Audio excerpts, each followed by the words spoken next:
أما بعد فأعوذ بالله من الشيطان الرجيم بسم الله الرحمن الرحيم عن عقبة بن عامر رضي الله تعالى عنه قال قلت للنبي صلى الله تعالى عليه وسلم إنك تبعثنا فننزل بقوم لا يكروننا فما ترى فقال لنا إن نزلتم بقوم فأمروا لكم بما ينبغي للدافع فأقبلوا فإن لم يفعلوا فخذوا منهم حق الدافع الذي ينبغي لهم متفق عليه إن الله وملائكته يصلون على النبي يا أيها الذين آمنوا صلوا عليه وسلموا تسليما والصلاة والسلام عليك يا سيدي يا رسول الله وعلى آلك وصحبك يا حبيب الله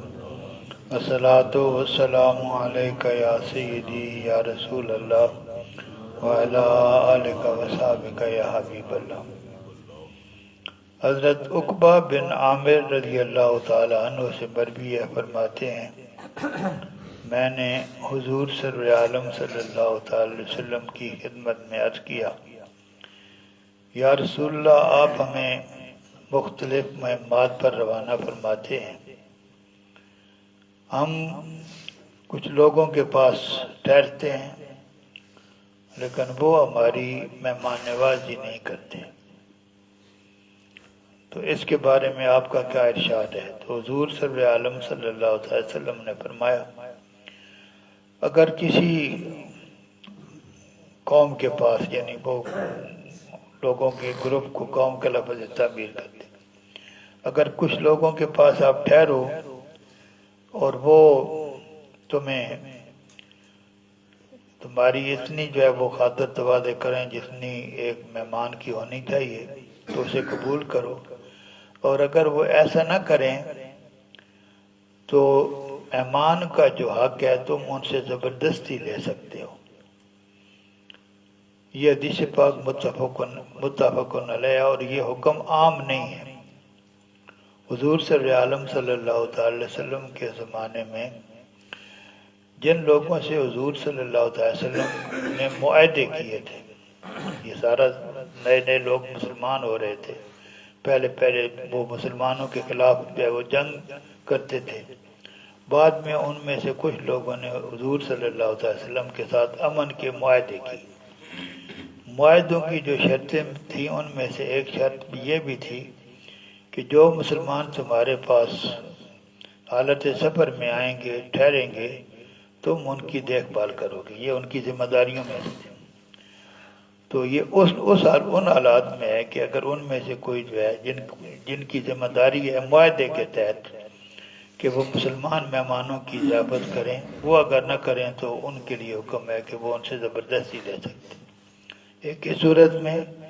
دوسرا ایسا مسافر جو مجبور ہو بھوک وغیرہ کی وجہ سے، تو وہ اگر کسی کے پاس جائے اور ان سے ریکویسٹ کرے کہ میری یہ مجبوریاں ہیں، اور وہ اس کی بات کو سنے نہیں، اس کے ساتھ تعاون نہ کرے، تو وہ اگر کسی طریقے سے ان سے حاصل کر لے تو اس کو بھی لینے کی اجازت ہے۔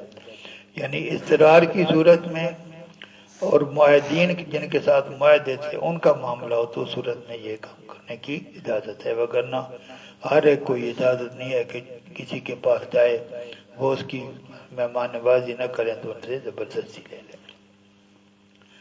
وعن ابی ہریرہ رضی اللہ تعالی عنہ قال خرج رسول اللہ صلی اللہ علیہ وسلم ذات یوم ولیلۃ فاذا هو بأبی بکر وعمر فقال ما اخرجکما من بیوتکما هذه الساعة؟ قال الجوع، قال وانا والذی نفسی بیدی لاخرجنی الذی اخرجکما قوموا فقاموا معه فأتى رجلا من الأنصار فإذا وليس في بيتي فلما رأت المرأة قالت مرحبا وأهلا فقال لها رسول الله صلى الله عليه وسلم أين فلان؟ قالت ذهب يستعبد لنا من الماء إذ جاء الأنصاري فنظر إلى رسول الله صلى الله عليه وسلم وصحبه ثم قال الحمد لله ما أحد اليوم أكرم أضيافا مني قال فانطلق فجاءهم بإسك فيه بصل وتمر ورطب فقال كلوا من هذه فأخذ المدية فقال له رسول الله صلى الله عليه وسلم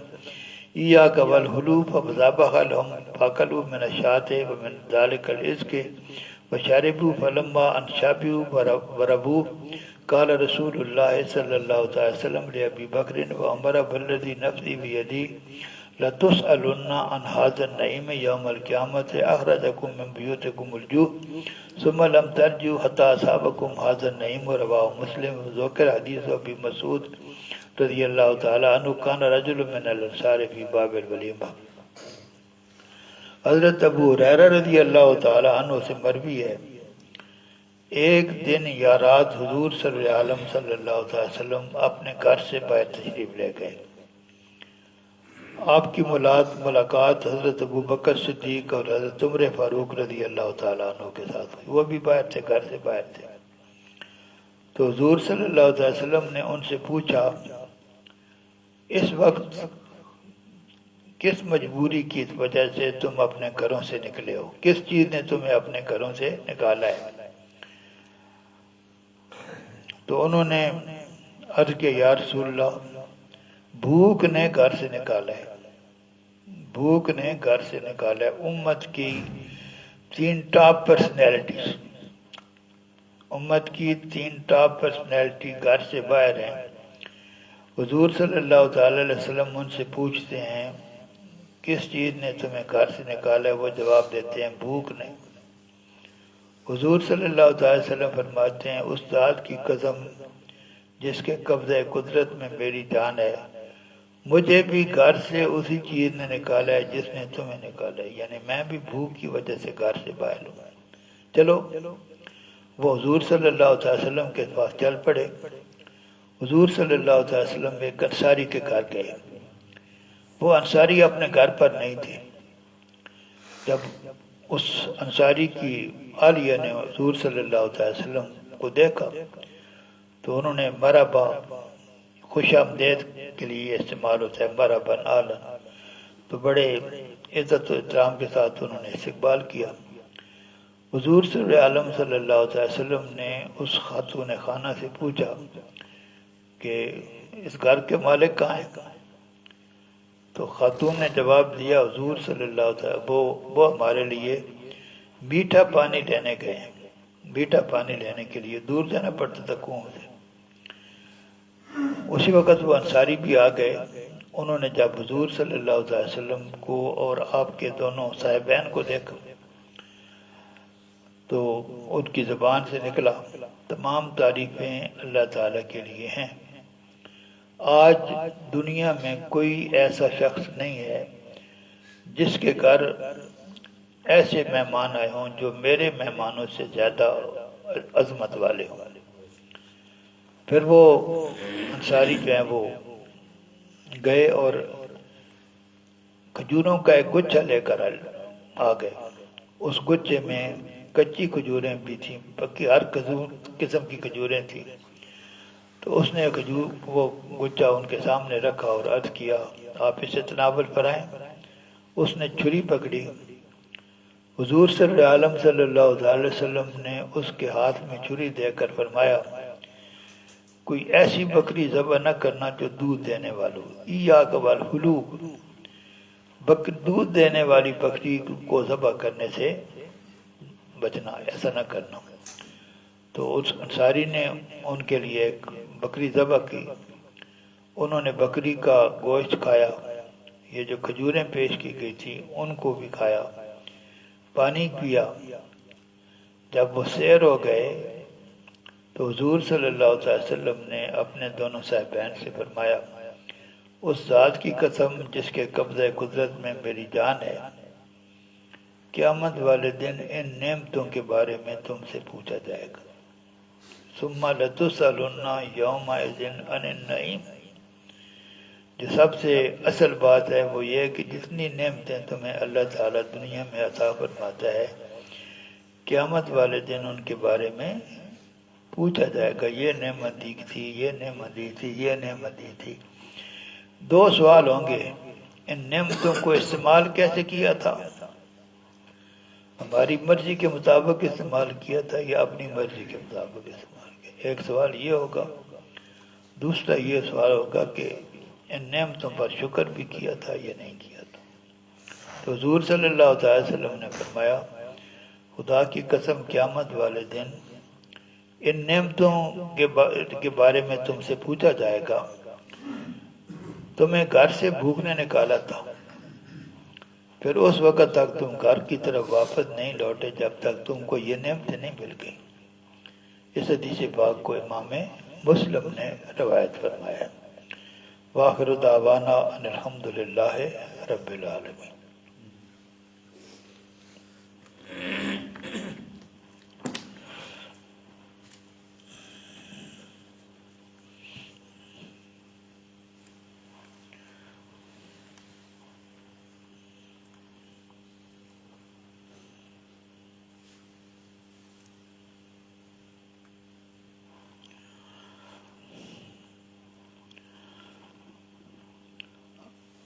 حج کے ارکان کس ترتیب کے ساتھ ادا کرنے ہیں یہ ہم پڑھیں۔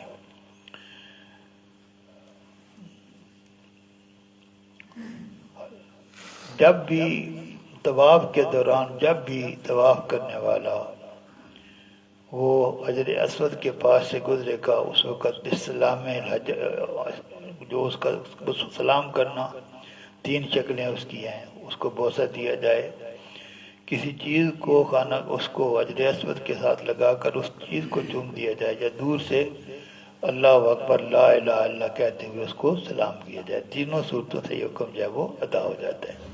تو جب بھی حجر اسود کے پاس سے گزرنا ہے یہ کام کرنا ہے۔ اور جو طواف ہے اس کا اختتام بھی حجر اسود پر ہونا ہے۔ اس کا آغاز بھی حجر اسود سے ہوا تھا، اس کا اختتام بھی حجر اسود پر ہونا ہے۔ اس کے بعد وہاں طواف ختم کرنے کے بعد طواف کی 2 رکعتیں پڑھنی ہیں مقام ابراہیم میں، جو ہے وہ بالکل تقریباً خانہ کعبہ کے دروازے کے سامنے وہ ایک پتھر سا ہے، اس کو جنگلے کے اندر بند کیا ہوا ہے، وہاں وہ اس کو وہ مقام ابراہیم ہے۔ وہاں 2 رکعتیں پڑھنے کا موقع ملے تو بہت اچھا ہے، وگرنہ اگر وہاں نہیں پڑھ سکتا تو مسجد حرام میں کہیں بھی 2 رکعتیں پڑھنے کی اجازت ہے۔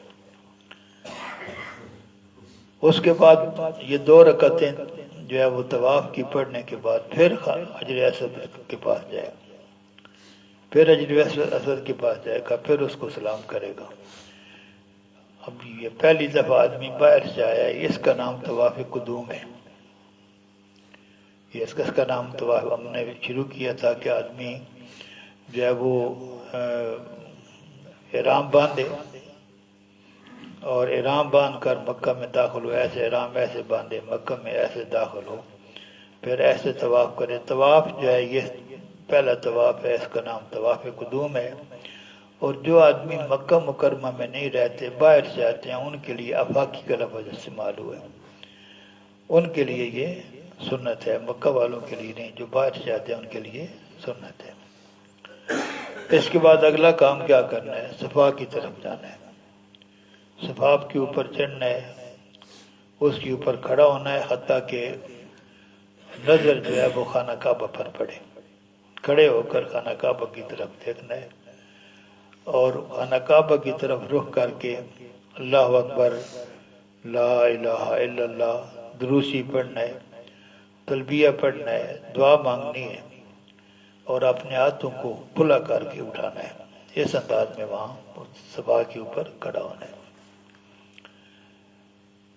اس کے بعد نیچے اترنا ہے مروہ کی طرف جانے کے لیے، صفا سے اتر کر، کسی زمانے میں یہ 2 پہاڑیاں تھیں، اب تو ابھی کوئی نشانی تو ہے تھوڑی بہت پہاڑیوں کی، لیکن صفا سے اترنا ہے مروہ کی طرف جانے کے لیے۔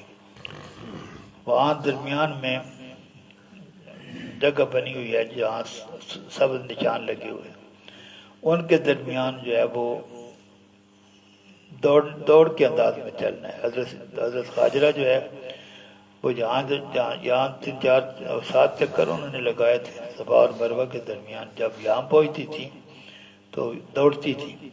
اللہ تبارک و تعالیٰ نے ان کی اس عمل کو قیامت تک آنے والے حاجیوں کے لیے سنت بنا دی. تو ان کے درمیان جو ہے وہ دوڑنے کے انداز میں چلنا ہے تیزی سے، اور جب جو بطن وادی ہے وہ گزر جائے تو پھر عام رفتار سے چلنا ہے، حتیٰ کہ بندہ جو ہے وہ مروہ پہنچ جائے. مروہ کے اوپر چڑھنا ہے، وہاں بھی وہی کام کرنا ہے جو صفا پر چڑھ کر کیے تھے. ہاتھوں کو بلند کرنا ہے، رخ خانہ کعبہ کی طرف کرنا ہے، خانہ کعبہ پر نظر جمانی ہے، اللہ اکبر کہنا ہے، لا الہ الا اللہ کہنا ہے، اور جو کام جو ہے وہ صفا میں کیے تھے وہ سارے کرنے ہیں. دعا بھی کرنی ہے، درود شریف بھی پڑھنا ہے، تلبیہ بھی پڑھنا ہے، یہ سارے کام. پھر جو ہے وہ صفا کی طرف کا ارادہ کرتے ہوئے واپس چلنا ہے، اور جب جو ہے وہ سب نشانات پر پہنچنا ہے وہاں پھر جو ہے وہ چلنے کے انداز میں دوڑنا ہے. پھر اس کو کراس کر کے پھر عام رفتار سے چلنا ہے، اور صفا پر پہنچ کے پھر صفا پر چڑھ کر وہی کچھ کرنا ہے جو پہلی مرتبہ کرنا تھا. آپ صفا سے چلے مروہ پہنچے. ہم عام حالات میں ہم چکر کہتے ہیں کہ بندہ صفا سے چل کے واپس صفا پر پہنچے تب چکر ہوتا ہے، کیونکہ ہمارے نزدیک چکر اسی. لیکن یہاں چکر جو ہے وہ جس کو شوط کہا گیا، صفا سے آپ مروہ پر پہنچے تو ایک شوط ہو گیا، صفا سے مروہ پر پہنچے ایک شوط، اور مروہ سے واپس صفا پر پہنچے 2 شوط ہو گئے. ہم عام حساب میں جس حساب سے چکر کا لفظ استعمال کرتے ہیں اس کے لیے چکر جو ہے وہ صفا سے واپس صفا پر پہنچ کر، لیکن ایسے ہے نہیں. یہ شوط جو ہے صفا سے مروہ پر پہنچ کر ایک شوط پورا ہو جائے گا، مروہ سے صفا پر دوسرا شوط جو ہے وہ پورا ہو جائے گا. اس طرح آپ نے 7 چکر لگانے، صفا سے مروہ، مروہ سے صفا پر 7 ہو جائیں گے، اور یہ ختم ہوں گے جا کر صفا پر. جی صفا سے مروہ 1، مروہ سے صفا 2، صفا سے مروہ 3، مروہ سے صفا 4، صفا سے مروہ 5، مروہ سے صفا 6، وہاں پہنچے گا. اور پھر واپس جو ہے وہ